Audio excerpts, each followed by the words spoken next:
வணக்கம் நண்பர்களே, பாபா கிரிக் தமிழ் சேனலூடாக மற்றொரு சுவாரஸ்யமான விளையாட்டு தொகுப்பு உங்கள் நண்பர்களையும் இந்த காணொலியூடாக சந்திப்பது மகிழ்ச்சி அடைந்து கொள்கிறேன். அதாவது இந்த காணொலியிலே தர இருக்கின்ற விளையாட்டு தகவல் என்னோடு சொன்னால், வோன் முரளிதரன் ட்ரோஃபி நாளைய தினம் இலங்கையில் இடம்பெற இருக்கின்றது. இது தொடர்பாக நாங்கள் பார்ப்போம். இதுவரைக்கும் எத்தனை போட்டிகள் இடம்பெற்று இருக்கின்றன, யார் யார் வெற்றி பெற்றிருக்கின்றார்கள், அதே போல யார் அதிகூடிய ஓட்டங்களை பெற்றிருக்கின்றார்கள், யார் அதிகூடிய விக்கெட்டுகளை கைப்பற்றி இருக்கின்றார்கள் என்பது தொடர்பாகவெல்லாம் நாங்கள் A to Z வரைக்கும் இந்த ட்ரோஃபி தொடர்பான முழுமையாக நாங்கள் இந்த காணொலியிலே தர இருக்கிறோம். இந்த காணொலியை ஸ்கிப் பண்ணாம முழுமையாக பார்த்தீர்களாக இருந்தால் இந்த வோன் முரளிதரன் ட்ரோஃபி தொடர்பான முழு விவரங்களையும் நீங்கள் அறிந்து கொள்வீர்கள். அதற்கு முன்பதாக நீங்க இந்த காணொலியை பார்த்துக் கொண்டிருக்கின்றீர்களாக இருந்தால் கண்டிப்பா லைக் பண்ணுங்க, ஷேர் பண்ணுங்க, ஃபாலோ பண்ணுங்க. அதே போல பாபா கிரிக் தமிழ் சொல்லக்கூடிய யூடியூப் சேனலை சப்ஸ்கிரைப் பண்ணி சொன்னா சப்ஸ்கிரைப் பண்ணி அந்த பெல் ஐக்கனையும் ஒரு தட்டு விட்டுருங்க.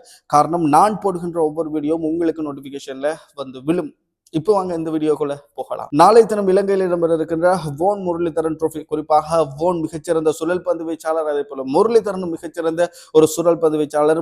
இதுவரைக்கும் டெஸ்ட் போட்டியில் அதிகூடிய விக்கெட்டுகளை கைப்பற்றிய ஒரு தரவரிசைப்பட்டியல் தொடர்ச்சியாக முதலாவது இடத்தில் இருக்கக்கூடிய முரளிதரன், அதே போல மிகச்சிறந்த சுழல் பந்து வீச்சாளர் ஷேன் வோன், இருவரையும் இணைத்து தான் இந்த வோன் முரளிதரன் ட்ரோஃபி இடம்பெற்றுக் கொண்டிருக்கக்கூடிய ஒரு நிலையில, குறிப்பாக 2007ஆம் ஆண்டிலிருந்து இந்த ட்ரோஃபி ஆரம்பிக்கப்பட்டு இன்று வரைக்கும் இடம்பெற்றுக் கொண்டிருக்கக்கூடிய ஒரு நிலையில் இருக்கின்றது. கடைசி போட்டி 2022ஆம் ஆண்டு தான் இடம்பெற்றது. அதுக்கு பிற்பாடு நாளைய தினம் இந்த போட்டி இடம்பெற இருக்கின்றது. 2 டெஸ்ட் போட்டிகளும் காலி சர்வதேச மைதானத்தில் இடம்பெற இருக்கின்றமை குறிப்பிட்டது. சுழல் பந்து வீச்சாளருக்கு சாதகமான மைதானம், அதே போன்று சுழல் பந்து வீச்சு 2 சுழல் பந்து வீச்சாளர்களுடைய பெயரையும் வைத்து இடம்பெற இருக்கின்ற ட்ரோஃபி என்பது விசேட அம்சமாக இருக்கின்றது.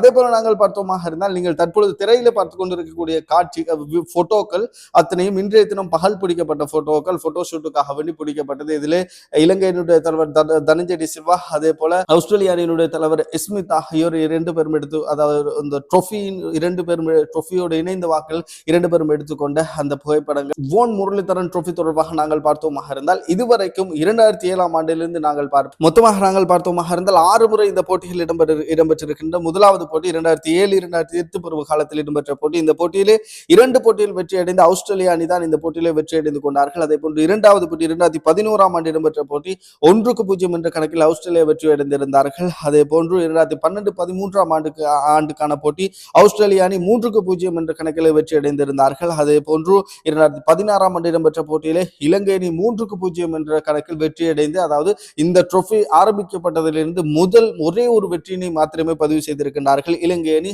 அதுவும் திமுத் கருணாரத்ன தலைமையிலான இலங்கை அணி. அதே போன்று 2018-19ஆம் ஆண்டு அது ஆஸ்திரேலிய அணி 2-0 என்ற கணக்கில் வெற்றிவாக சூறிக்கொண்டார்கள். பெக்கமின் தலைமை தாங்கிய பொழுதுதான். அதே போன்று இறுதியாக இடம்பெற்ற போட்டி 2022ஆம் ஆண்டு இடம்பெற்றது. 1-1 என்ற கணக்கில் ட்ரோ அடிப்படையிலே இந்த போட்டி முடிவுக்கு வந்திருந்தது. குறிப்பாக இலங்கை அணி ஒரே ஒரு முறை மாத்திரமே இந்த போட்டியில் வெற்றி அடைந்திருக்கின்றார்கள். மிகுதமாக 4 போட்டிகளில் வெற்றி அடைந்திருக்கின்றார்கள். ஆஸ்திரேலிய அணி ஒரு போட்டி 1-1 என்ற கணக்கில் ட்ரோ அடிப்படையிலே முடிவுக்கு வந்திருக்கின்றது. குறிப்பாக இலங்கை அணி நாளை திறமிடம்பெற இருக்கின்ற இந்த போட்டியில், அதாவது இந்த போட்டியிலாவது இந்த பழி தீர்க்குமா என்பதாக நாங்கள் பார்ப்போம். விளையாட்டு பழி, அது வேற பழி அல்ல, விளையாட்டு பழி. குறிப்பாக 4 போட்டிகளில் 4 முறை வெற்றி அடைந்திருக்கு, 4 முறை கிண்ணத்தை வென்றிருக்கின்றார்கள் ஆஸ்திரேலிய அணி. அதற்கு பதிலடி கொடுக்கும் வகையில் நாளை தினமிடம்பெற இருக்கின்ற போட்டியில் இலங்கை அணி வெற்றி பெறுமா என்பதாக நாங்கள் பொறுத்திருந்து பார்ப்போம். அதே போல நாங்கள் பார்த்தோமாக இருந்தால், அதாவது இந்த வோன் முரளிதரன் ட்ரோஃபியில் அதிகூடிய ஓட்டங்களை பெற்றுக் கொண்டவர் தரவரிசையை நாங்கள் பார்த்தோமாக இருந்தால், 2007 13 வரைக்கும் 8 போட்டிகளில் விளையாடி இருக்கின்றார் மைக்கேல் ஹஸ்ஸி. இவர் 13 இன்னிங்ஸ்களிலே 994 ஓட்டங்களை பெற்றிருக்கின்றார். அதிகபட்ச ஓட்டங்கள் எண்ணிக்கை 142, எவரேஜ் 110, 4-4 இருக்கின்றது. அதே போல ஸ்ட்ரைக் ரேட் 59.37 இருக்கின்றது. 5 சதங்களை பெற்றிருக்கின்றார், 2 அரை சதம், 95 4 ஓட்டங்கள், 12 6 ஓட்டங்களாக இன்று வரைக்கும் முதலாவது இடத்தில் இருக்கின்றார். அதே போல கிளாக் 2007 2013 வரைக்கும் 8 போட்டிகள் விளையாடி இருக்கின்றார். 12 இன்னிங்ஸ்கள் 746 ஓட்டங்களை பெற்றிருக்கின்றார். அதிகபட்ச ஓட்ட எண்ணிக்கை ஆட்டமிழக்காமல் 145. அதே போல எவரேஜ் 74.60 இருக்கின்றது. அதே போன்று இவருடைய ஸ்ட்ரைக் ரேட் 60.94 இருக்கின்றது.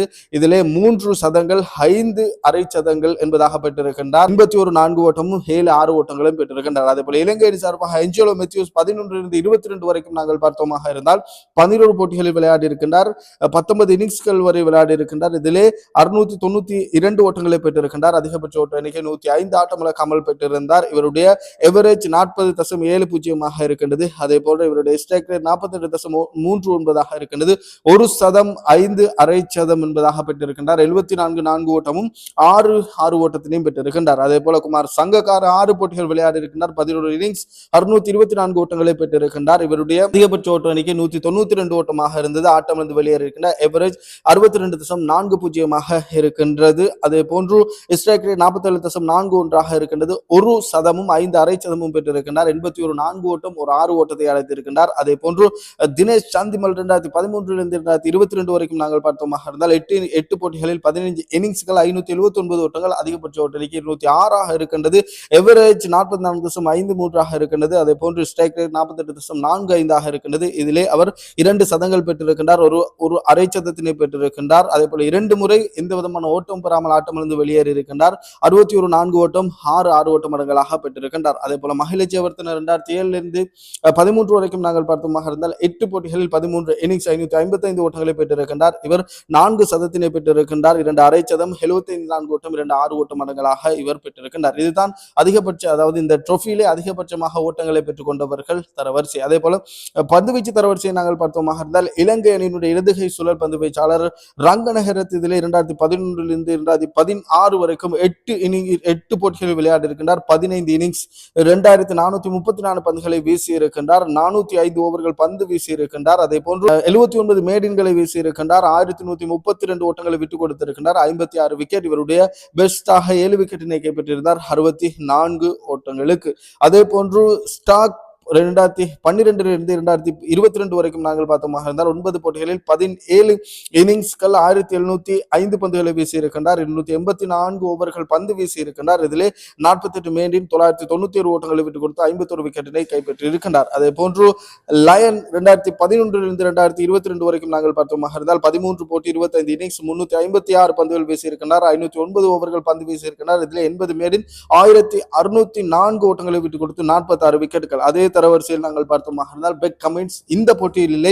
இவர் 4 போட்டிகளில் விளையாடி இருக்கின்றார். 6 இன்னிங்ஸ் 552 பந்துகளை வீசி இருக்கின்றார். 93.4 ஓவர்கள் பந்து வீசி இருக்கின்றார். 25 மேடின் போட்டு இருக்கின்றார். 229 ஓட்டங்களை விட்டுக் கொடுத்து 16 விக்கெட்டினை கைப்பற்றியிருக்கின்றார். அதே போல 5 போட்டிகள் பந்து வீசி இருக்கின்றார். 9 இன்னிங்ஸ் 1262 பந்துகளை வீசி இருக்கின்றார். 210 ஓவர்கள் பந்து வீசி இருக்கின்றார். 36 மேடின் 620 ஓட்டங்களை பெற்றிருக்கின்றார். 17 விக்கெட்டுகளை கைப்பற்றியிருக்கின்றார். இதுதான் இந்த போட்டியினுடைய தரவரிசை. முழுமையான தகவலையும் நான் தந்திருக்கிறேன். பந்து வீச்சு, துடுப்பாட்டம், அதே போன்று இந்த போட்டி முதலாக இப்பொழுது ஆரம்பிக்கப்பட்டது என்பது தொடர்பாக ஆரம்பத்திலிருந்து இறுதி வரைக்கும் தந்திருக்கிறேன். பார்ப்போம். நாளை தினம் இந்த போட்டி சரியாக இலங்கை நேரப்படி சரியாக 8:30 மணி அளவில் இந்த போட்டி இடம்பெற இருக்கின்றது. தற்பொழுது டிக்கெட்டுகளை வாங்கி உற்சாகமாக இந்த போட்டியினை பார்வையிடுவதற்காக வேண்டி இலங்கை ரசிகர்கள், குறிப்பாக வெளிநாடுகளில் இருக்கக்கூடிய பல ரசிகர்கள் டிக்கெட்டுகளை வாங்கி வைத்திருக்கின்றார்கள் இந்த போட்டியினை பார்வையிடுவதற்காக வேண்டி. நாளைய தினம் இந்த போட்டி எப்படி அமைய போகின்றது என்பதாக நாங்கள் பொறுத்திருந்து பார்ப்போம். அதே போல மிகச்சிறப்பான போட்டி, ஒரு வரலாற்றை சொல்லக்கூடிய இந்த போட்டி, வரலாற்றினை சொல்லக்கூடிய வகையில் இந்த போட்டி அமைந்திருக்கிறது. பொறுத்திருந்து பார்ப்போம்.